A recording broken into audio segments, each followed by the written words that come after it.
I think some of the worst feedback I've ever gotten has always come from friends, and it's because the feedback that I get is, it's good. That is the equivalent to giving me a gold star and moving on, and I absolutely despise that. Stick with the story. In the next couple of books, you're going to realize she's smarter than she's letting on. She's more manipulative than she's letting on. You might think this, give me time. I know what I'm doing mostly. When I started writing this story, I did not have an idea of where it was going to go. As we all know, because you watch all of our episodes, I have written myself into that magical quarter. So I'm going to have to tear this apart and redo it.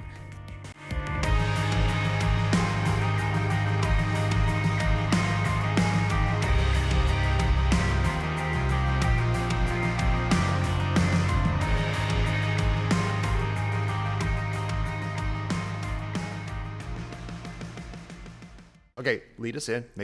Make the prayer good. Bring it. Hello, everybody, and welcome to another episode of Writing Prose. I think we are on episode 9, aren't we? It's right at the top, babe. We are! Yay! I can read. I can see it. It's right there. I know. I didn't like. It's right there. So as you can probably notice, we're a little short in the panel today. Yes, that is a hit at Eric once again for not being here. So. Is Eric short? I don't know how tall is he? I don't know, but we're gonna say he's short now. Like that's now the rumor that we're starting. Hashtag he's short 6'6" in real life, but as far as we're concerned, you are not. You are tiny, sir. But let's go ahead and welcome the panel. So of course I'm Shae the Red. We've got Cyborg Valkyrie. Hi. There you go. Hi. Oh, Jesus. And of course, we have the wonderful asshole himself, Mr. Eric. Eric Gibson. I am not Eric Canete. I am a Canete. wonderful asshole. Canete. Wow. Take 2. Canete. Canete. MK Gibson. Hi, I can say your name. I've only known you for years. That's fine. It's just Gibby. And yes, I am a wonderful Gibby. asshole. It's the right Gibby. texture. It's the right color. You know. At least that's what Yeah, I see in the mirror. So put it on the Disavow. floor. Okay. Wow. All right. I don't know how many breaks we just did, but there's about 30 right there. Yeah. It's just like. Yeah, we're just gonna the whole screen will implode. And then you get to work on little motion graphics of putting it like a little mirror floating by me somewhere in space around here. So No. Not doing you it. get to do that. All right, so since I am more red. I was in the sun all day yesterday. Like. Thanks. I'm really happy that you're sharing that with us. Yeah. I feel closer to you. I'm a giver. God. This actually, oddly enough, leads into feedback. So first off, before we get started, we did want to plug just a little bit. If you are interested in receiving feedback from the panel of 4, we will make sure Eric is there. Trust me, Eric. You have an obligation on the 10th. You have homework, Eric. It is happening, Eric. Anyway. On 10 July's filming, when what is that, the 14th, I think is when it actually is going to air, we're looking to do a feedback show where you can send in your works by the 9th, and we will read them and kind of go over them live, of course, with names and everything omitted. But if you're interested in doing that, please make sure that you send it to redvalkyrie.writingprose@gmail.com. I will make sure that the link is up here in the chat somewhere on the screen. I don't know. Shae, can you get a It'll little be closer somewhere. to your microphone? Why? You're so fucking close to it. Your peas are popping. Them peas are popping, bitches. You love it. But yeah, so if you are interested in having your work critiqued by the panel, please make sure that you do send us in some stuff so we have something to look at. Otherwise, it's just going to be us talking, which we're fine with. But you might maybe want to hear what like Eric has to say about something. Well, Eric definitely. But it's one of those scenarios where it's if you ever been just curious, it's like we're not cruel, we're not mean. We look at things like this has promise, this has potential. Psy can be mean. Size a bitch, but you're expecting that. Right, but it's one of those scenarios where it's, should I press forward with my writing endeavors or creative endeavors? Yeah, probably. Exactly. Like have some people, it's all about feedback. I still go to friends and give them, I have beta readers. I have, when I'm working on an art project or whatever, I still go to friends and I'm not going to them as friends. I'm going to them as professionals Like when we Right. had Sandy on last week, I still go to her for stuff I'm dealing with art, and she'll give me a harsh but honest critiques where this potential, fix this, change this, and get rid of that. And then when she was working on a short story, she's like, you have a military background. I'm working on something, but I'm not military. Can you help me out with this? And I'm looking at the Google Doc. I'm like, and I message her on Discord. I'm like, do you want me to like look at the military aspect or the other writing aspect? And she's like, dude, it's all raw. Just go to town. And we leave our ego at the door, and just and it's the work was solid, but like a few of the military things need to be fixed, and some of the times the perspective shifted. And after that, it was way better. But it's like that's the things you need another pair of eyes because you can't rely on your own tunnel vision. I think some of the worst feedback I've ever gotten has always come from friends, and it's because the feedback that I get is, it's good. And I'm like, no, that's worst feedback. It's that's good. so terrible. Don't ever tell me that. Like, either if you really enjoyed it, if you really feel that nothing needs to be changed, it's good as it is, everything's fantastic, then elaborate. And let me know what you liked, so I know kind of where your mindset is, and I know where for future writings I might want to delve into more, or what about it you found good, valuable, whatever. But if all you say is it's good, that is the equivalent to giving me a gold star and moving on, and I absolutely I don't need a despise sticker that. for the day. Yeah. I would much rather have somebody spend an hour telling me how many ways I fucked up writing than to have 100 people tell me it's good. Because if all they ever say is it's good, then I'm not growing as a writer at all. And that person, that's the other part of this that I really wanted to get into, is that person who might be giving me feedback for an hour might be totally off base on most of what they're giving me. Mm-hmm. But it at least gives me something to go from, to say, okay, how much of this do I understand where they're coming from, agree with, and maybe need to change what I'm writing, and how much of this is your butt hurt because a certain character wasn't a certain way that you wanted them to be, and I didn't write them that, and now you're mad at me because you wish that I would have, in which case, well, then this isn't that. Like, I'm sorry that you wanted something that wasn't there.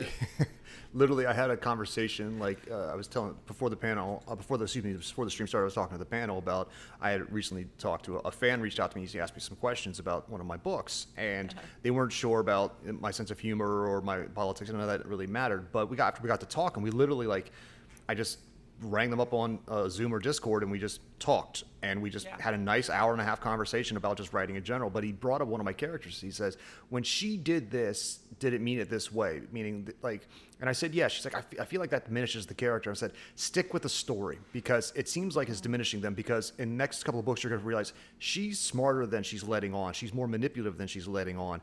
You might think this, give me time. I hate to say, I know what I'm doing mostly. So if I show you one thing, in all my books, I'm showing you things constantly. You just don't realize what I'm showing you until I show you later.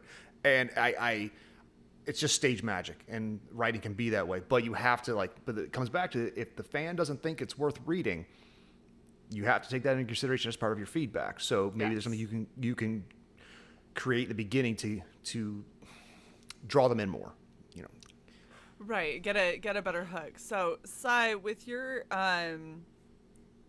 background in fanfic, one of the things that you say that's always kind of nice is, like, you get instant feedback. Like, you're not waiting for, like, every chapter you write, you instantly have feedback on it. Yep. What they liked, what they didn't like. Well, and it's not often that they'll tell you what they didn't like. What you'll notice is that the comments will focus on certain things and completely ignore the other things. And it's like, okay, well, obviously that didn't hit. But just to go back really quickly, because I don't know if you guys heard anything. If we're giving away stickers, I want scratch and sniff. Ew. Yeah. No. Yeah. I didn't say of nasty shit. No, but just the earlier conversation we had, Gibby talking about his asshole, and now you're talking scratches. We were talking about participation stickers. I know. Not with Gibbs' ass, though. Scratch and sniff butthole stickers. I mean, I'm sure there's shops that specialize in that.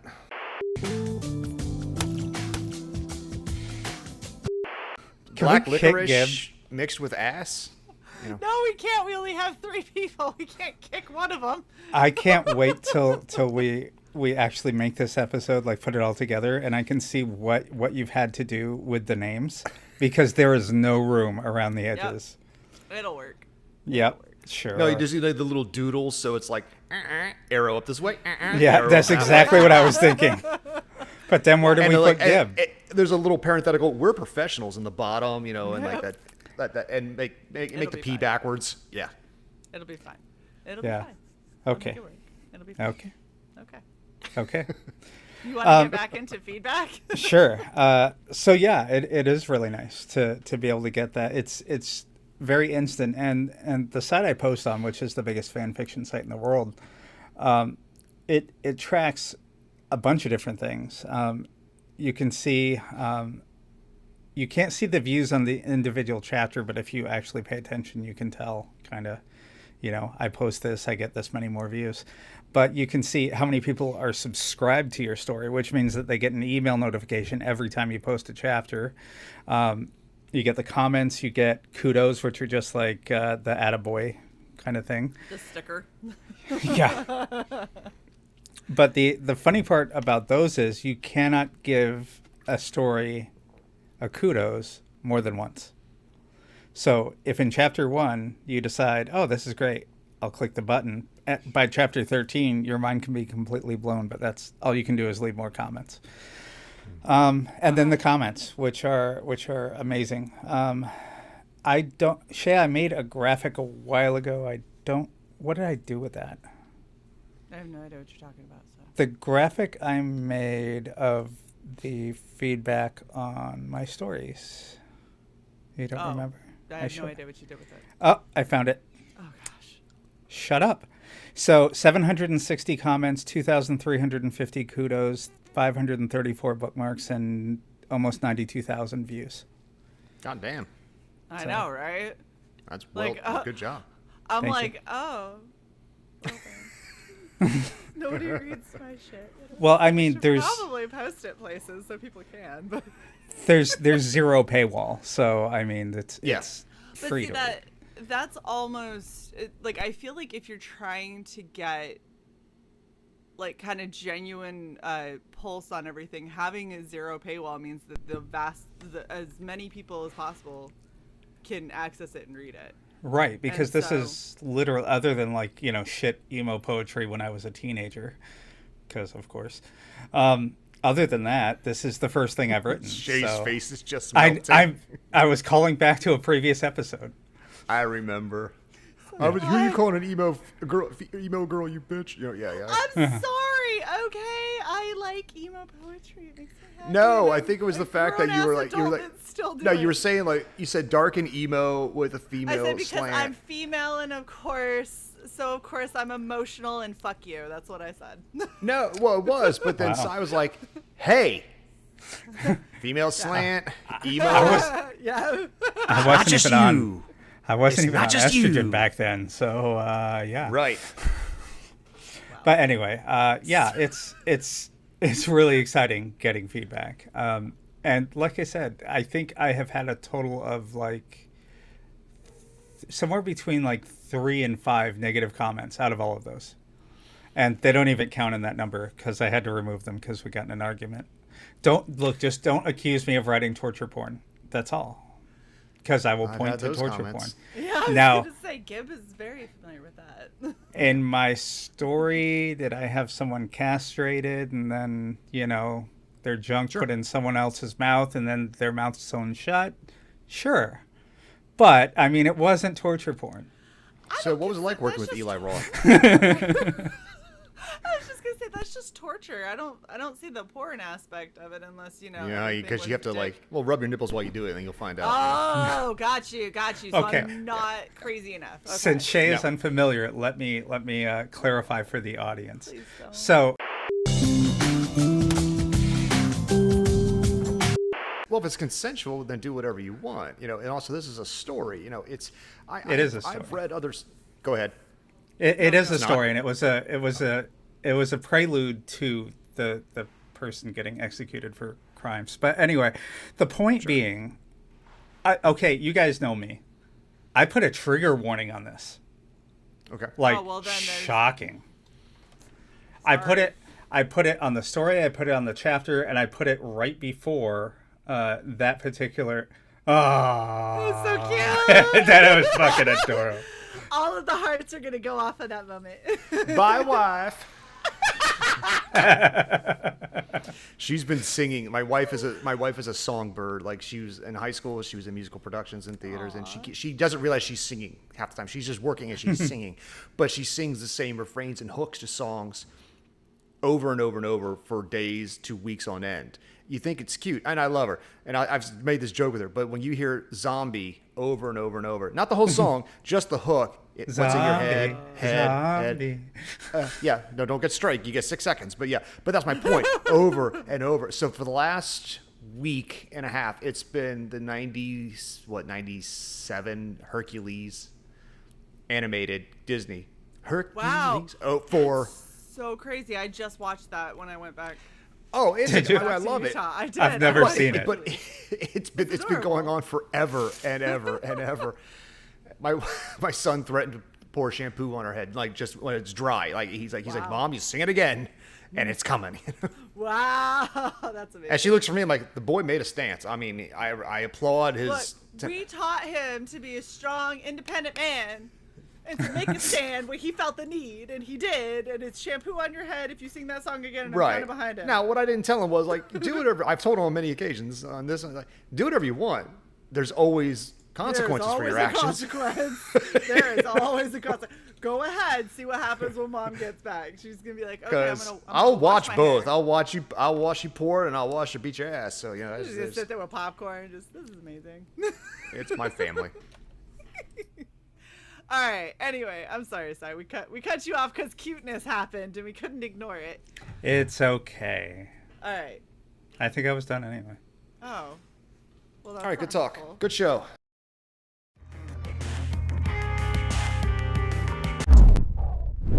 When you get some feedback, sometimes, like we've said before, there's constructive feedback and there's shitty feedback, and sometimes even the shitty feedback is constructive if you look at it. I mean, the feedback might have come from a place of malice.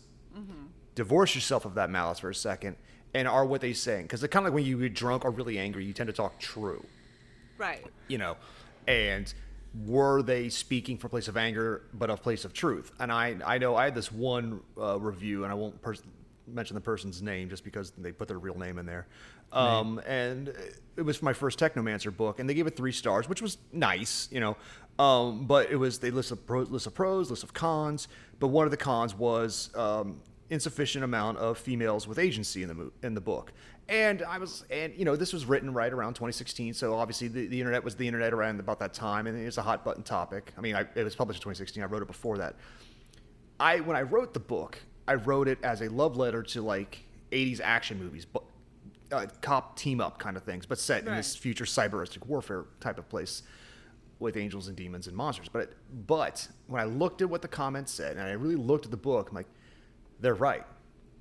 It sucks. Here's the thing. It was like I wasn't thinking about that because I was thinking about my main 2 characters, which both happen to be male, and there are other people in the background, but I didn't actually have voices. I didn't have other things, and I got to, like, does every book need to fit into every box? And I ran into rail because it's my first book, and I was having a hard time taking feedback. So you're rationalizing it, right? And when you start rationalizing your own bullshit, you just living inside your own echo chamber. So I took a step back, and I said, you know what? They're right, and I was wrong, and I don't have to make it fit their mold, but what could so when I started looking at these other side characters I had built in who had they didn't contribute that much of the story. Mm-hmm. I'm like, oh, what if I take this one?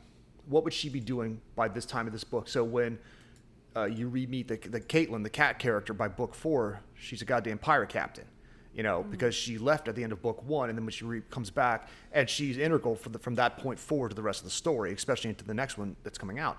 And I looking at these characters, I'm like, you know what, don't look at male or female, just look at characters.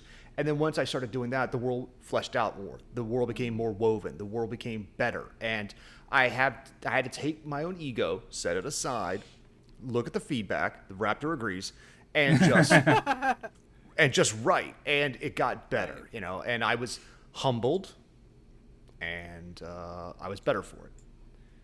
Well, I still may or may not have turned that reviewer into a villain character in a later book because it still hurt my feelings. But your fifis.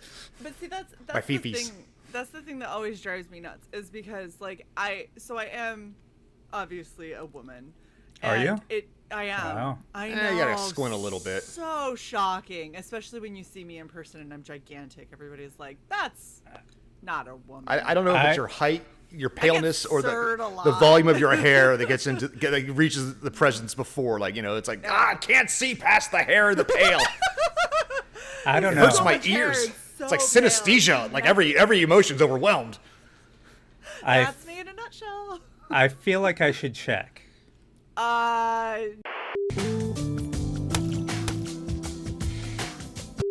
What I was gonna say is the thing that I've always hated is when people start talking about representation, it really bothers me because to me that's you coming to a book with an agenda already, because you're coming to a book to say, are you hitting the level of representation where I feel like it's realistic enough. There's books that I've read that have been only from a female perspective and there was no real male representation, and those books don't call for it, and that's fine.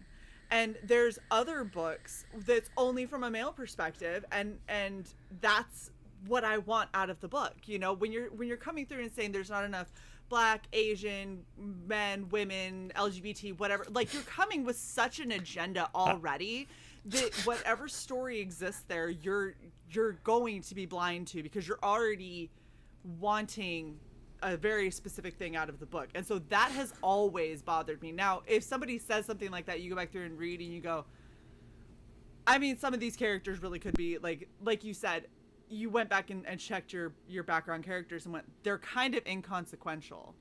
Like they don't really matter that much. And if you have so many characters that are just kind of trade dress, then yeah, you should probably look at rewriting and fleshing them out and making them more something that matters or something that comes back at a later date. But it also depends on what your goal is. Like I have an entire book in mind that is from the perspective of one like 7-8-year-old little girl, right? Nobody else matters in that because it's all from her perspective, and it's supposed to be, and all of the other people are going to be whatever they are, but it's really just a commentary on how she absorbs the world and how it twists in her mind, and that's the whole point of it. I agree with you to a point. I've never made it a secret that I'll just use the term, I am SJW adjacent. I believe in a lot of the same principles, but I look at it from a different lens. Maybe that's a guy lens, maybe there's a white lens, I don't know. But what I look at it was like my time in the military taught me that we all of us enlisted folks tend to come from a shitty background, mostly. Yeah. And whether that was like my family from the trailer park, someone else's family from the projects, some families, we were all poor. Most of us didn't have money for college, and most of us didn't have the same opportunities other people had in life. When we all came together, we ought to learn from each other. And this is when we joined. It was a time was don't ask, don't tell, but we still knew people who were gay and still willing to serve. Right. And I knew plenty of people that in the real world that were straight or couldn't or wouldn't, And so my perspective, my worldview shifted over time, and I started seeing people as people. And that's just what I learned from the military. So when I came to the writing aspect, I write worlds where I want to see what I want to see. Be the change you want to see. And you will see diversity in my books, but it's not spotlighted like, see as a white guy, I'm writing this. And I don't believe in it and writing it in that way because I'm not doing it for the virtue points. I'm writing the world I want to see because that's the world I want to see. And it makes it a lot more believable, because if it was every single person in your world is like white male and like a oil tycoon, like that's just not a realistic. Well, the other one I came back when I was looking back, and like when I mentioned before when that person left the review, I went back and started looking at other ways I was writing and my other personal blind spots. And when I described a character, let's say I had a character that was of Asian descent, I would mark them as Asian descent, or someone was black, someone was Hispanic. I was this person with skin. I wouldn't say Asian American because I feel that's even a cop out. But I described someone as like dark hair. They seemed to be Korean. Cool. But then when I was disguising, whenever I was writing about white people, I never put a descriptor in because my default was white. Mm-hmm. Because I grew up in cracker ass Western Maryland, and it just, you have a hard time divorcing yourself. So be aware of that. So I went back later. So if I see a character like, say, there's some white guy standing over by the bar. Nothing's wrong with saying that, but it also calls it out to your reader. Like people don't all look alike. You know, sometimes you can leave things completely ambiguous. Either take everything out and let the reader guess, or you don't need to like shine a huge spotlight on it, but just put a line in there, boom, and then you are aware of your own blind spots, and that's all. Like I think when people look for representation, like they're looking at like say the Marvel movies or something, the mainstream culture. You know, when you see predominantly like up until like Ms. Marvel, every lead character had a person of color as their best friend to tell them how great they were, and you could see that trend over and over. Iron Man had Rhodey, Cap got Falcon. Spider-Man got Ned, you know, Ms. Marvel got Maria Rambeau. You know, you start seeing these patterns over and over and over. And at a certain point, you're like, that's not really representation. That goes back to my original comment. It was like, you putting it a token friend is not really representing, you know. And I have been enjoying the Ms. Marvel from a perspective from writing, but it's a new level. It's a tricky situation, and I don't feel qualified as, you know, to other than from a perspective of writing, to give my opinion, but I still have one. Well, so one of the problems that I see though is there's a lot of people that are talking about representation, especially when you're talking about comic books, and people talk about there's not enough representation, there's not enough diversity, and those are typically people who don't read comics, because like undoubtedly, and you know, I'm sorry to all the Hal Jordan fans, I am not a Green Lantern fan. Really at all. It's just not my thing. I'm not super into the whole Remind me sci-fi next time I'll wear my Green Lantern football jersey during the next I'm not afraid of Green Lantern. It's just not my favorite. No, but the thing is, arguably, and I'm willing to put this out there for anybody, Jeff Johns is by far, is it Jeff Johns? I think that's the creator. I know. No, he's not even the creator. That's John Martian Stewart. Manhunter. John Stewart, thank you. No, John Jones was Martian Manhunter. John Stewart. John Johns was the John Martian Johns. Manhunter. Man, too many. It's John Jones. Jonzz. It's pronounced Jones. It's Johns. Anyway, sorry, John Stewart. You're right. John Stewart is by far the better Green Lantern. And now, granted, I guarantee there's going to be people that are going to be in the chat that are going to say, but you knew Hal Jordan off the top of your head and you couldn't get John Stewart out. That is merely because I am not a Green Lantern fan. That's really all it is. But if you want to look at, there have been characters. Now, granted, has there been as many? Probably nowhere near. And could there be more? Absolutely there could. But that's when I tell people, write that. Write what, just like you said, write the world you want to see. Write those characters.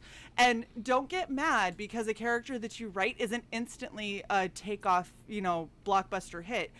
How many years did these characters have to be created, you know, given this whole backstory, all this life, all this everything before they became something that was really, really good? And John Stewart, the reason that I would put him up as the absolute best, Hal Jordan is a whiny little bitch and he drives me up a fucking wall. I can't. I agree. Stand him. I'm not a I've been a Kyle Rayner fan. The reason my character worse.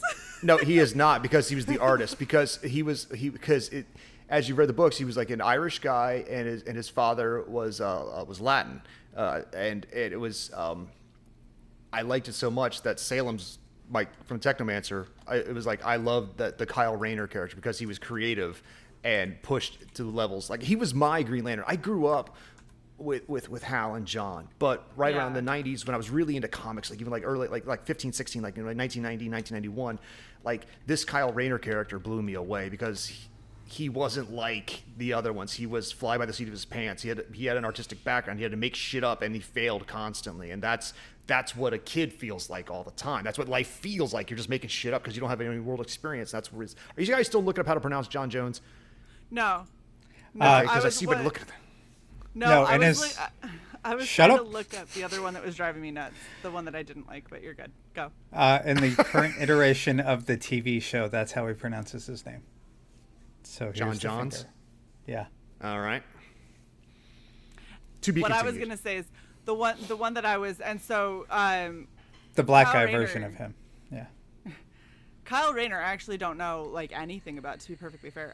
Guy Gardner was the one that I was. So you had Hal Jordan, who was just insufferable, and then you had Guy Gardner, Guy was who like meant to be a prick. He was an alpha male I know, prick. but he like tripled down on Hal, and I was like, you are the worst, like the absolute worst. I want to just And Punch you in that's the what made him a face every great. time you That's what open made your him a. mouth. That was good writing. That made him a great foil. Like I remember there's this Right. one episode where after what's his name came back.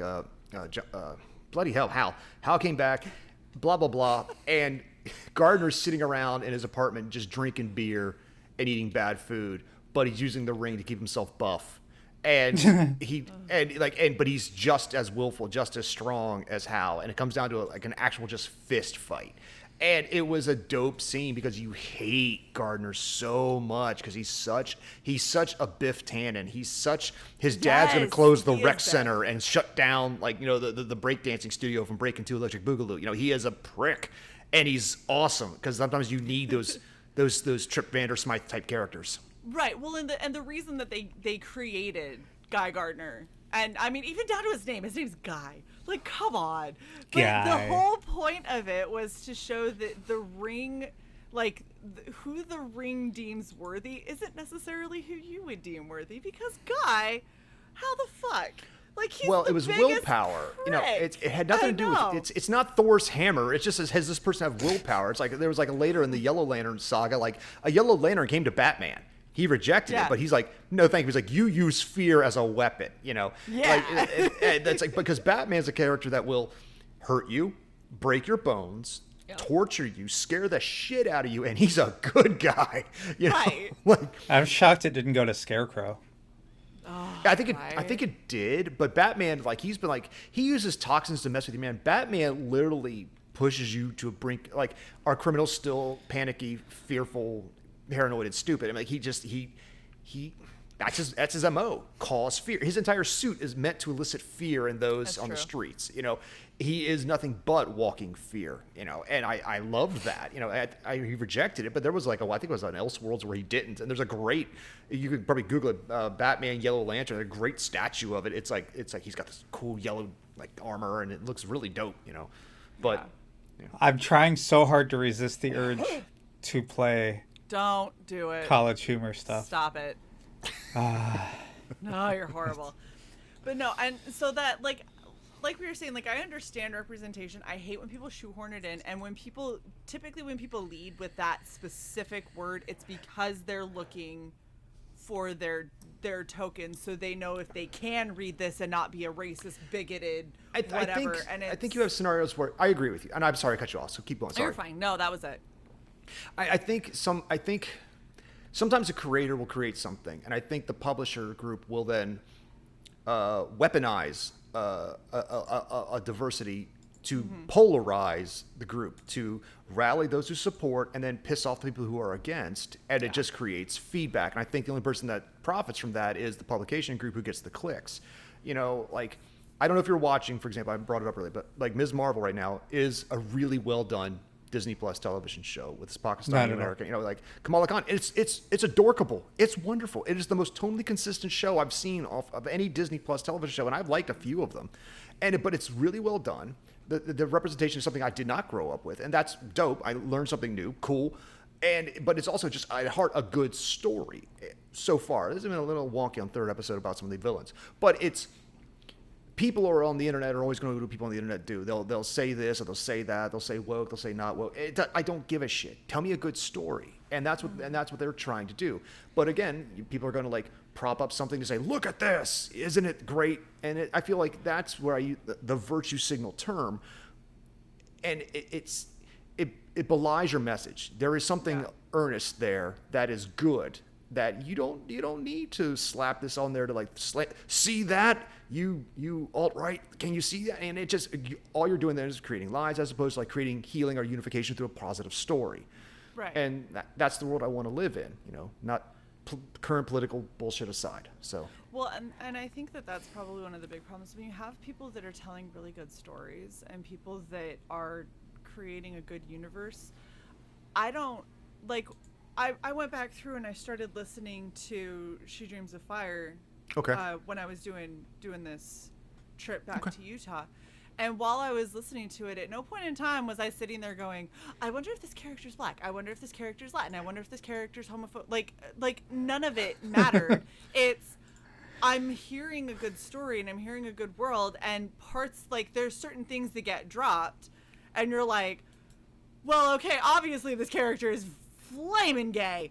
But he embraces it. That's part of his, like, that's, you know, he's a gregarious character. And the point of him is he is gregarious and over the top. But there were so many moments where after you hear him doing all this, yas, bitch, kind of shit, and then all of a sudden he's like, seriously though, please come back to us safe. And you're like, holy fuck, you made him serious. Like, oh my gosh, this is a big moment. I based that character, ironically, my wife's best friend, gay man, but he becomes one of my dearest friends for the last 10 years. I based that back and forth off of them because he went to college with my wife, and that's where they met, and he wasn't quite out yet. So I lifted part of their real life story and placed it on Aggie and G. And when he read the book, he's like, it feels a little over the top. I'm like, motherfucker, it's based on you. This is you. This is the shit you do when you come to my house and drink my wine. Like, this is you. Because then he'll go from, like, super jazz hands to, like, a real sweet moment. And I love him for that. And so I want a G character to represent that, you know. And I have gotten some feedback, like a little much. Yeah, and it's like it's a little over the top. I'm like, you don't. He think he didn't realize it was based off of him. So it's just, I just put it in a different body. I put his characters in a different body. It's just, but that's an example of the world. Like, I made a whole lot of diverse characters, just being, you know. Yeah. And especially come the second book where they're all around the kitchen scenes. Like they just are, you know. And that's kind of like.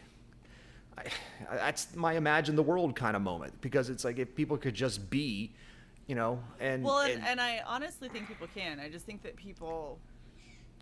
so many people get so worried about not having, like, not standing for something that they outwardly and viscerally try to stand for things, when in reality you could just be. Like, if you're over here saying that you don't feel like you have enough of a voice, then voice it more.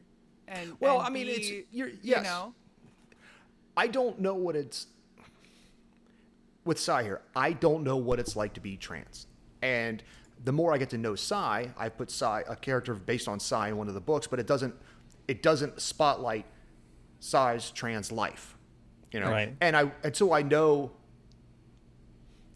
better. I'm not going to attempt that, because I don't want to be disingenuous to a character or to a people. Like, at the same time, it's like, not every story has to be just be. Some stories have to be about, this is bullshit. You've minimalized me, marginalized me for years. Write that story too. They can exist side by side, because there's a reader for everything.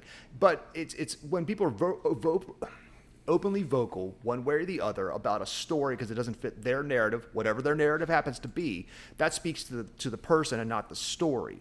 You know, if it's a story where, like, these groups suck and we rule, yeah, go fuck yourself. You know, I'm not going to listen to that crap. Yeah. You know, that's I don't cotton. You can that. Still tell your story. You just right. You're severely limiting. You're screaming audience. into a very small audience, and you're just hoping for some feedback on it from a particular echo chamber, and that's but it's not mine. So peace be with you. The written word, you're allowed to say what you want, but again, like we said earlier with my son, actions have consequences. You know, so yes, they do.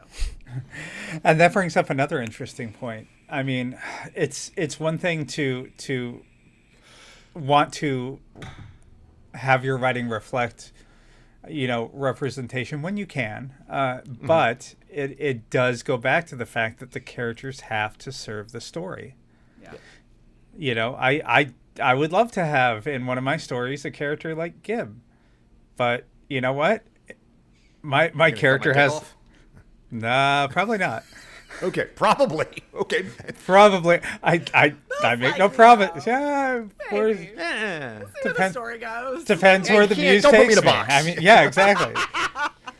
I feel like right now we should have, God, what was it? Negasonic Teenage Warhead from Deadpool. You're putting me in a box here. I liked that. I liked Hildebrand's I loved her portrayal character. of that character. Yeah. I mean, I've been using dope a lot because I was writing that book. Doesn't matter. It was dope, and I enjoyed. She got the character across, and I loved it. And Yeah. Even in 2, she was good. yeah, still a little snarky, and Kimiko was there, and it was dope. I really enjoyed those type of things. But also, that's Ryan Reynolds. I introduced my son to Ryan Reynolds this weekend via Free Guy. And my Oh son yeah. I and love he Pretty Guy. was blown away by that movie. You know, and it dropped one F-bomb, and I'm like, I looked at him. He's like, you know, he's almost 11, so you know, he's heard his mother say far worse. Oh jeez. Far worse. She's a school teacher. Oh, hey, newsflash, ladies and gentlemen, and everyone in between. When teachers are grading your kids' homework, they don't like you. Because the shit I've heard her say about some kids, I'm glad she's not here to hear this. She has been, like, sometimes when she comes home and opens a bottle of wine before she starts grading, I'm like, it's going to be one of those days. Because I love hearing the shit she says to these sweet little innocent kids, you know, like, well, at least you're pretty, you dumb fuck, you know, playing, you know. It's like, oh. Dude, some of those kids, though. Oh, it is. I mean, most of the kids are sweet and they try hard, and that's fine. You always have some standout children that, like, every teacher has to, like, I need to be drunk to deal with this. I'm far too sober for you. Teachers' lounges are really just wine bars. We know. Oh my god. Or whiskey, depending. Yeah. Well, Well, I It's mean- how old the kids are, how long you've been teaching, and what time. well, of since day she's it an is. English teacher specifically, you can't run dates me. You can't run an essay through a Scantron. You know, you've got to read. So if she has 140 kids, then she's got to read 140 essays. You know, and there's reasons that she does her, like, leaves the house around 7 or 6:45, gets home around 4, and then proceeds to spend another, like, 3 to 4 hours every night doing more work. And when you start adding those hours up, you know, like it they need that summer break. Crap. She needs to make him turn it in electronically so she can run it through Grammarly and plagiarism Yeah, exactly. checker. Oh, and- well, the thing is, like, she's been like so they do good, for she starts college catching- assignments. Well, like, she starts catching mentally. She can pick up on a certain word phrases, and then she'll go back. Wait a minute, 2 years ago that she had that student had a hang on, and like, oh, yep, you plagiarized it. And because she keeps records of everything, and she'll go back and say, no, you took this from blank. I'm like, or this is so and so's, or like goddamn robots, what she's like. So That's scary. Wow. yeah. Damn robots. Oh. Wait a second. That's half my people. You're a cyborg, not a bionic, no, flesh and blood, like robots, pure machine. At that half. It's like hybrid. Half. Okay, half of you could be pissed off. Exactly. The half that's controlling the mouth right now. There we go. Fair enough. So back on feedback, how do you take your feedback? I mean, do you take it with graciously, With sugar, with a little sip bit of cream. wine and a little guffaw, or do you just? Because I ran it in a rave my first couple of years. They said get a thicker skin. Yeah. You can't feel anything. You got a thick skin. I want to feel, so I Yeah. look my skin medium. So like, Medium rare. Little thick. Little. right. I don't want a calloused heart. A little pink Well- in the middle. I don't know. I think for a lot of.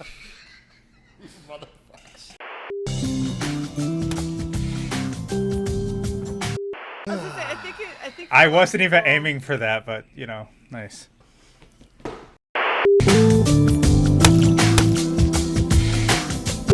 I think for a lot of people, it depends on what your kind of like your upbringing, your childhood, and everything was like. I'm a very loud and opinionated 6'1" chick. So, and I grew up in Utah, and I did not have the opinion that I should homeschool children while popping them out every 9 to 12 months, which is apparently heresy for a lot of people I went to school with.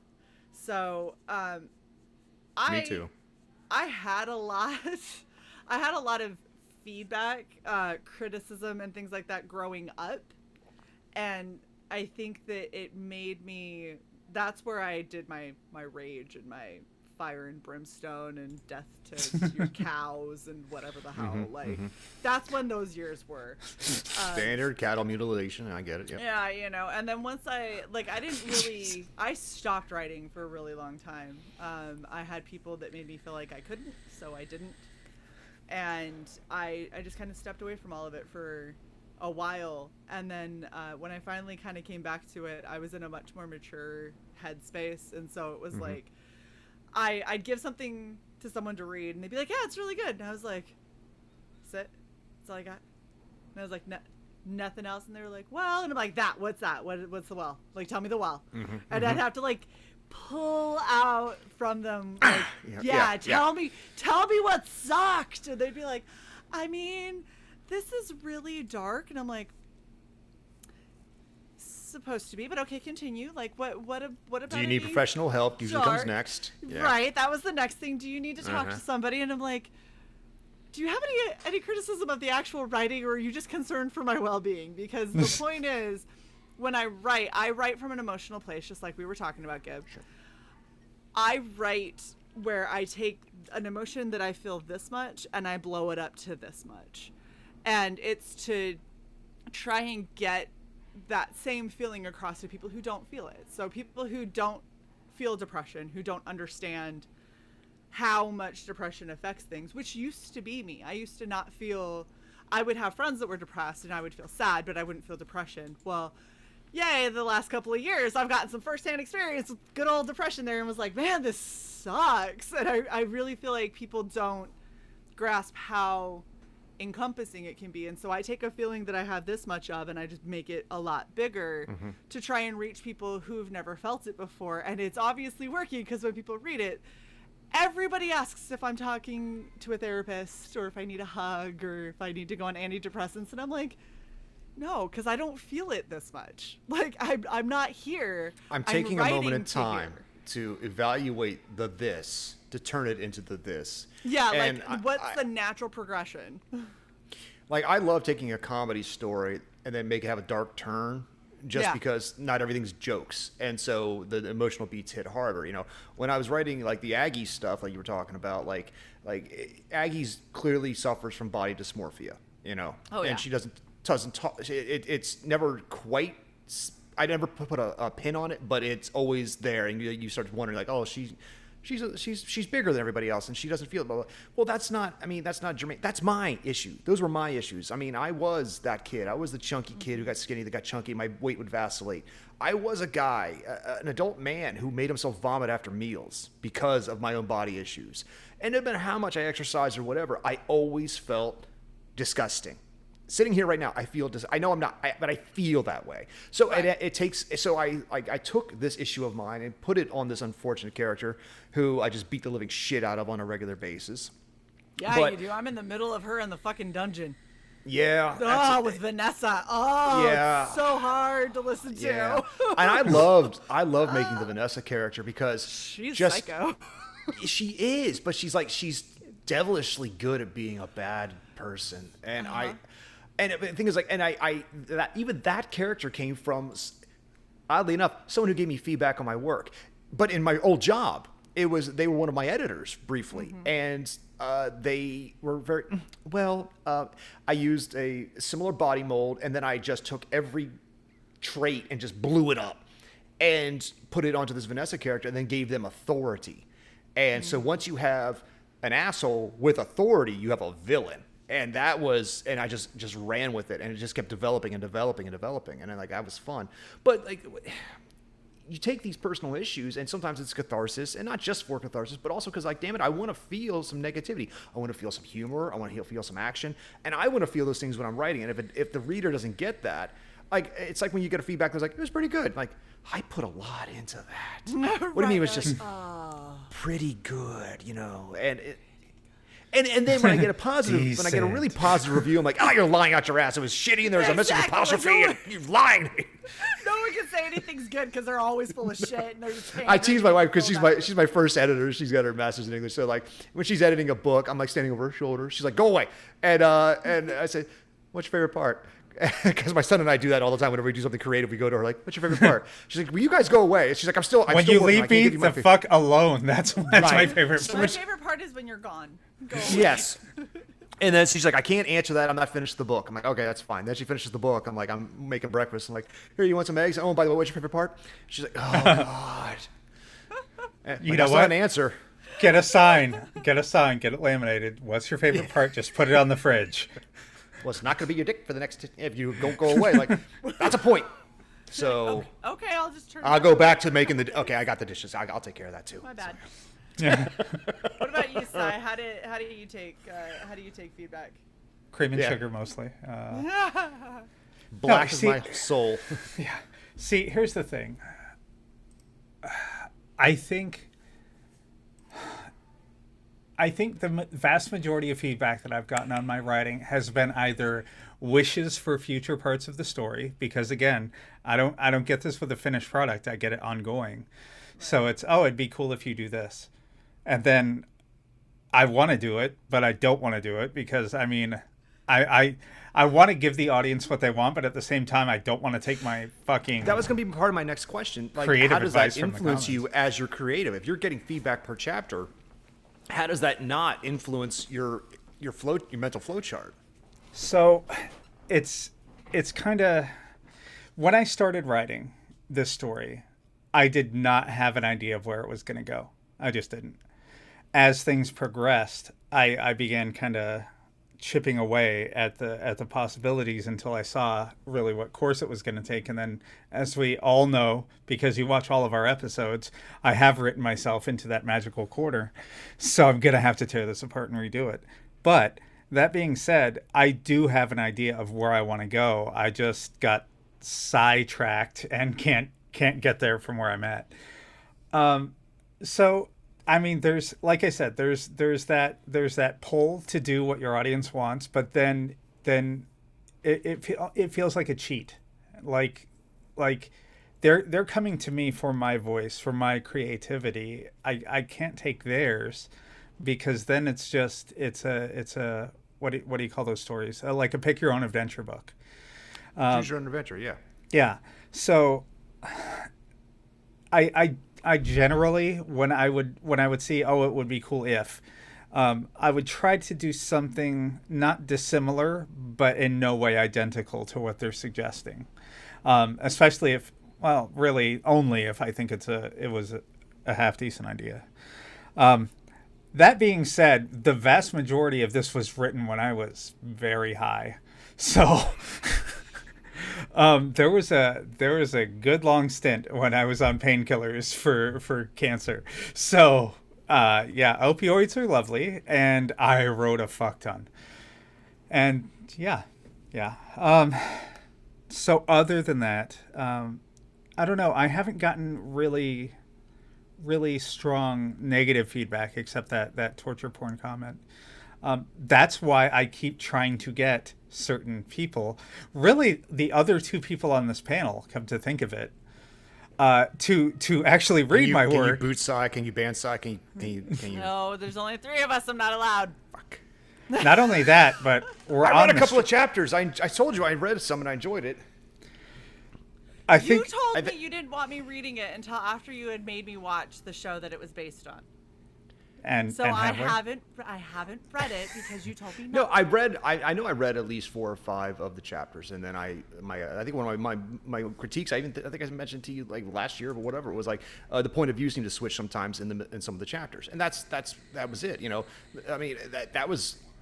I know the first 2 seasons. But then it's been a while since I've watched the first 2 seasons, so I'm trying to okay, this person's this person. Okay, and I'm getting a mental image in my head because I feel like I'm jumping in while the stream's already running.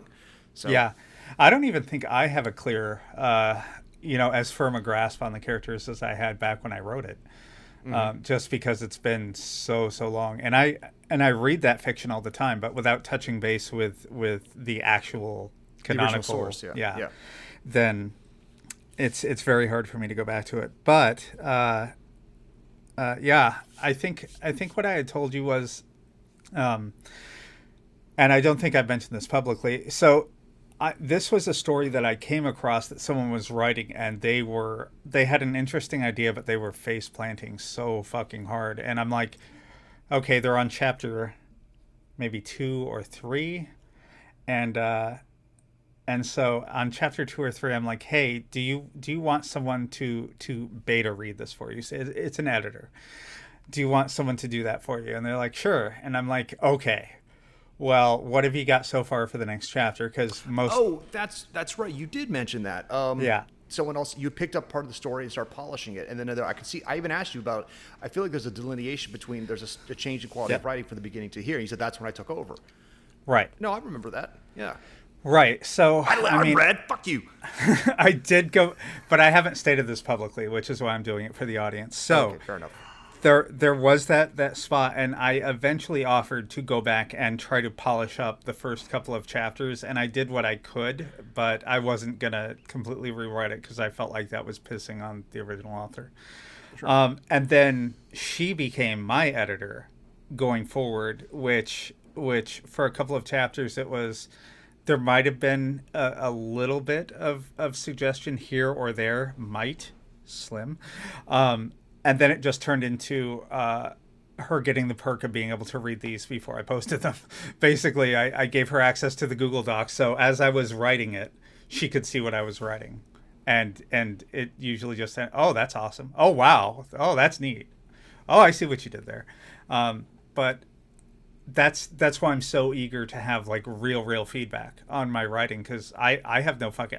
I know that almost 92,000 people have read it. I know that hundreds have commented, thousands have given kudos, but I really don't know.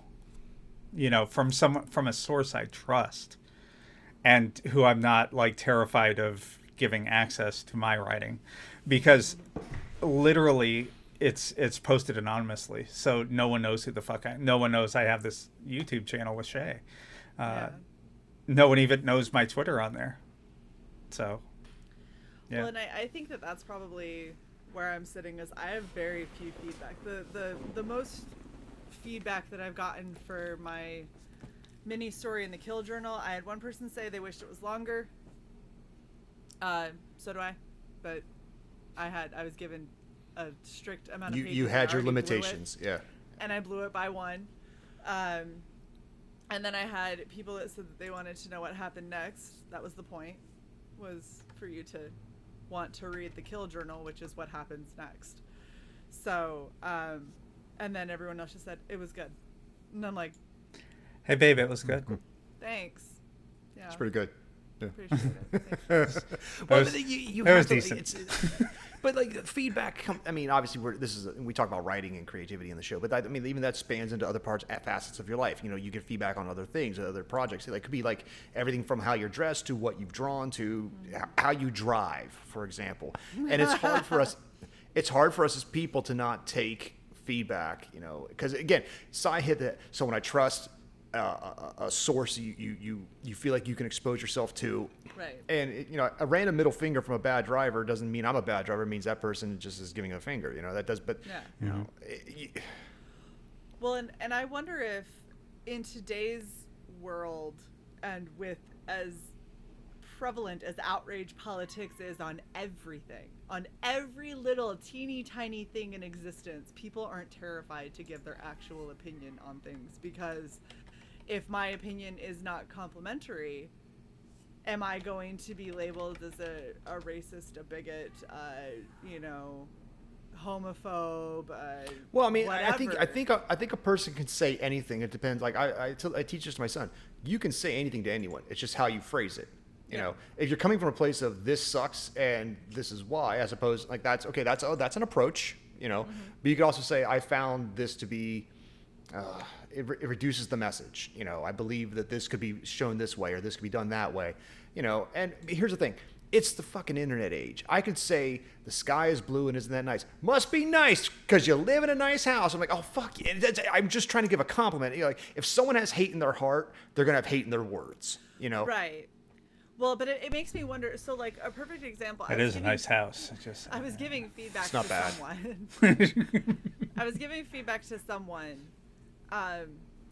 And I was saying, so where you're like, what you have here is giving a very different tone than what you're telling me the meaning of this is. I was like, what this says sounds really like totalitarian and whatever. And I was like, and it's all the way down to word choice, these specific words. And so then the person came back and said, well, since my writing is obviously crap, I'm just going to have to start over. And I was like, I didn't say it was crap. I said how you interpreted it was. This portion does not get your point across because of the verbs and the nouns that you chose to use. Those need to change to get the right point across.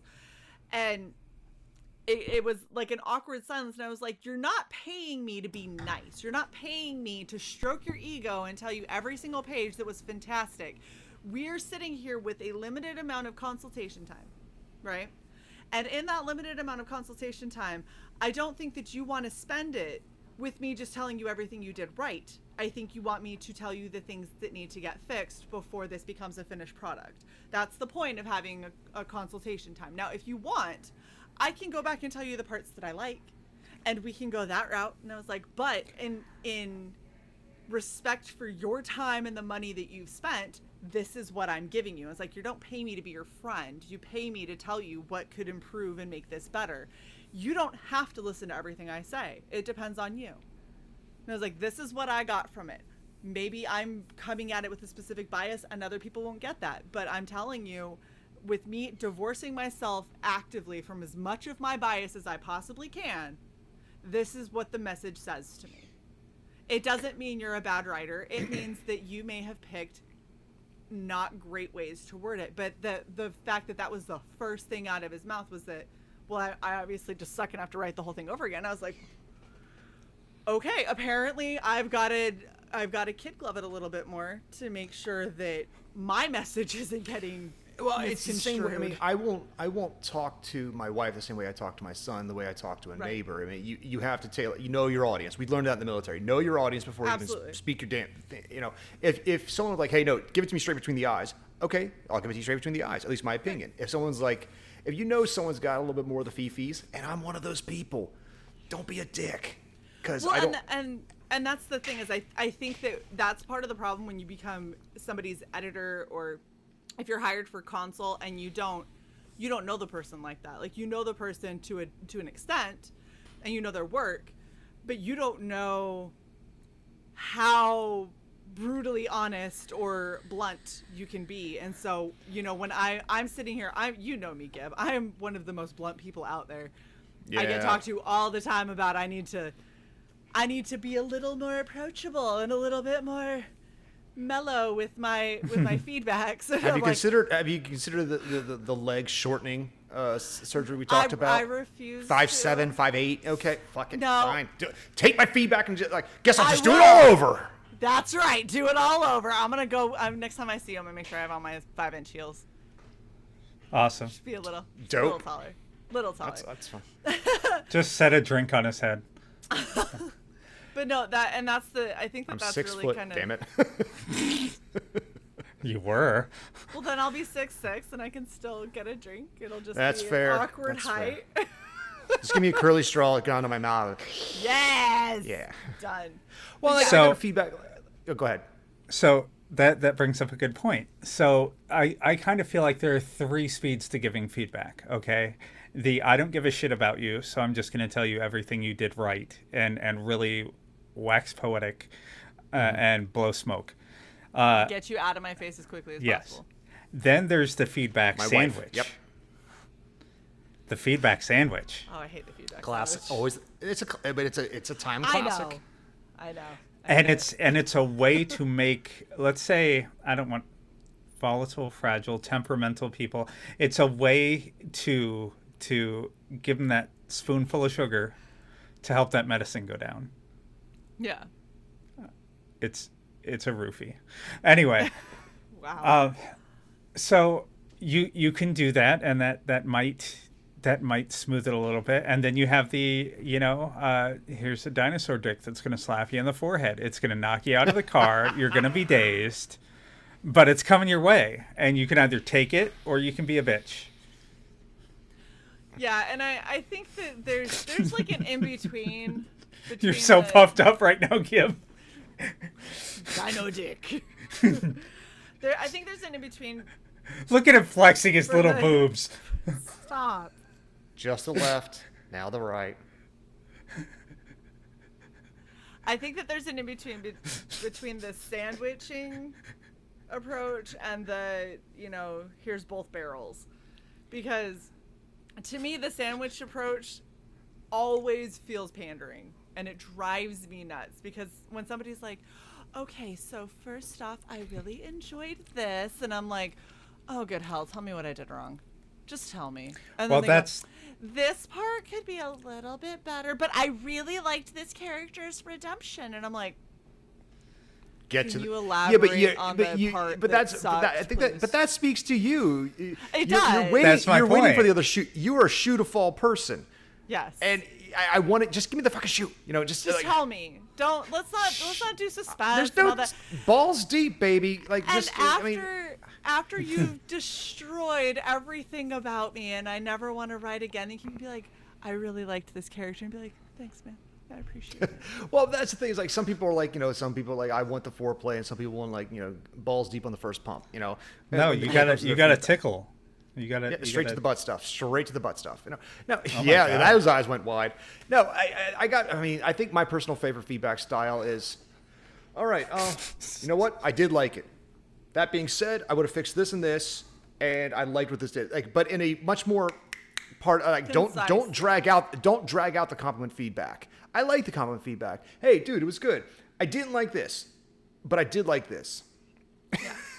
Well, and I think it's a matter of trusting too. Like when people you put stuff in. Oh my gosh. Like my old publisher, like Technomancer books 2 and 3 were originally one book, one longer, fast-paced book, and it didn't have nearly all the side stuff going on. And when they read it, he goes, "This is good. I'd split it." It's like it's just so much happens that I don't think you're giving your material time to breathe. It's good, but I think it could be better. And I'm like, I looked, I'm like, fuck, he's right. So I Yeah. split it, and it was like, so that's like it got vastly more fleshed out and new possibilities and new worlds because it was just he gave it to me that way. Hey, it's good. It could be better, and I think this, but don't take my word for it. If you're happy with it, cool. But I think this, and then when I again take that feedback and like take time to ruminate, get your 10 seconds of fuck you out of the way, Right. then recircle the wagons, and they're like, huh, oh wait a minute, maybe. So. Well, and I think a lot of it comes down to how secure you are as a writer as well. Like if you know by the time somebody has read my stuff, I already know that I like it. Like I have already put it through the ringer of what isn't hitting right for me, what's clunky, what's obnoxious, until I get it to a point where it's fixed, and then I am confident in what I have put out. So then I give that to somebody else for their feedback. And that makes it a lot easier when someone gives me feedback if they say like it's really dark. And I'm like, okay. Like I understand you probably don't enjoy reading dark, depressing, whatever kind of things. And that's totally fine. The likelihood that you would want to pick up one of my books and read them is probably pretty low. And that just means that you aren't my audience. But the fact that even somebody not my audience can look at it and still see value and that emotion still comes through, it's like, okay, not your thing, but this, and this. Like, cool. So I hit the mark. And then I have other people that are like, I think it's dumb. And I'm like, okay. and it's like, if you think you're going to break me down into this like weeping, like whatever, I am secure in what I wrote. So if you tell me that you think it's stupid, cool, then I guess you're not my audience either. That's fine. But then I'll have somebody like Cyborg read it and be like, this one section is hitting kind of clunky, and usually like 9 times out of 10 it's a section that I already struggled a lot with. Right. And I stared at and was like, I think I got it fixed. I think it's good. And then Cy's like, it sounds clunky. And I'm like, fuck. I thought I fixed it. Damn it. And you're like, okay. My wife and I do the exact same thing. She'll be doing a passage and she'll fix. She tends to just fix the grammar for me because I'm hopeless. Which is punctuation. Like I'm getting better, but it's like I'll never be. I don't have her. She's a goddamn teacher. It's what she teaches, what she knows. Right. Like She I does don't this have. every day. I don't have her near 25 years of experience doing blank. It just doesn't. That's why I go to her. But when we come to a certain section, she's like, "What are you trying to say in this moment?" And then I recontextualize, reverbalize it, and she's like, "Okay, let's work on that." And that's when I'm like, "Okay, yeah, I can make this a little clearer, or maybe I can stylistically change it here and there." But that's where you work with your editor, and you take that, you take the feedback. It's like I said earlier, like the skin you want to have is an orange. You don't want like it's thicker, but you can still get to the fruit inside. I don't want coconut skin, and I don't want the opposite, right? I don't want like apple skin or orange. Banana. Seems about right. Somebody pushes it and it bruises. Yeah, like about an orange, a nice, that's it's thick enough that you can still cut it, but You can What's resist the a little. really You can hard huck it one? against. Pomegranate. Pomegranate's ain't too bad. I'm probably closer to that, but that's just because I'm obnoxious and don't want you near me. I pretend like I'm a rock like- with the fruit inside, but yeah, probably like closer such to an a strawberry. All right, well, we're like an hour and 10 into this. I don't have any questions for you guys. I didn't write any new ones. I am Well out done. of scenario questions. Well, because we didn't have any guests. I tend to leave that for them. If you want me, the next time we do a solo one, I will have a whole new heap written. I think that we should definitely. But I wait for Mr. Eric to be here. Yes. Oh, And whatever. I think on the 10th when it's the four of us, Yes. that'll be a good one. I'm looking forward to that. Every time you have asked guest questions, I've posted my answers in the private chat. I know, Every I see single you. fucking I time. always post them. I'm ready for this. I know, and now that we have our chance, nope. It's So- fine. We'll No do one it next warned time. me. This was all ad hoc. We had cancellation. All But here's kinds the of thing. stuff. I had fun with this one. It's This and was hopefully fun. the audience does as well. You know, it's like Yeah. we all got to express a little bit about ourselves and our feelings and blah blah blah and all that other bullshit. I wonder what my quote's gonna be. Yeah, I know. I can't wait. Something to Something listen about a back butthole, I'm sure. So and- Yeah. Probably about stuff. Your blinking brown eye. All right. So for everybody who's watching, thank you so much for tuning in. A reminder, if you want us to give you feedback in the various forms that it would take with this very eclectic panel, you can send in your works to... I'll be nice. Shae will be an asshole, and No. Sarah somewhere in between the two. No, Sorry, you got no, that two wrong. assholes and than me. And Eric will be very complimentary, I'm sure. Yes. Anyway, you can send in your stuff to redvalkyrie.writingprose@gmail.com. Please make sure that you keep it 3 pages or under, just for time's sake. But in all honesty, I'm gonna submit mine. go for it. Yeah, Do it. and for everyone who's wondering, we don't put the names of the writers on it, so the person who sends it in will know, the audience won't know. And we will be very honest with our feedback. I figure we did it the last 2 seasons on Writing Prose, and people really enjoyed it. And it was a really good way for you to get just unfiltered feedback from a group of people who you may or may not like and may or may not respect, and you may tell us all to go fuck off after. Who knows? But it's a good stepping stone. I'm laughing for a reason. So don't put it in like Brandon Sanderson. No. don't put it in like 3-point type and squeeze your entire script into 3 pages to try to get us to give you free edits, please. Oh yeah, I'm not. So there's a difference between giving feedback and giving edits. Those are very, very different. Edits are far more time consuming, but feedback is, as in the initial, what did we think of it? What did we like? What didn't we like? What did we think fell flat? That we are more than happy to give. And I look forward to seeing what everybody's got to offer. I hope you do. I truly hope so. The other big thing is, if you guys have suggestions for what topics you would like us to cover, please feel free to also put them in the chat, send them in DM. You can send them to the same email. But Put a comment on our videos. anything, any of that would work. And don't forget to like, share, and subscribe to Red Valkyrie. And we will see you guys next week.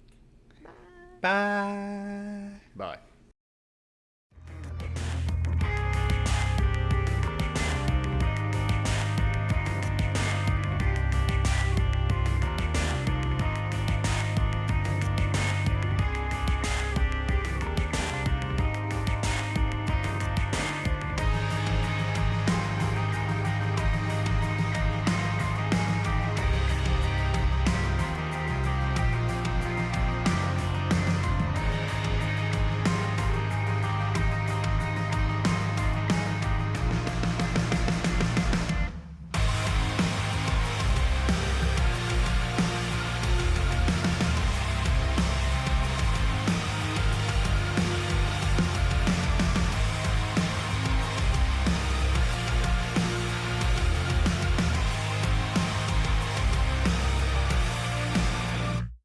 Thanks for joining us for another episode of Writing Prose.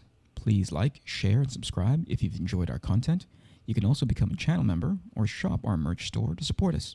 We're currently accepting fan-submitted stories for anonymous on-air review later in the season. Send your submissions to redvalkyrie.writingprose@gmail.com. We'll see you next time.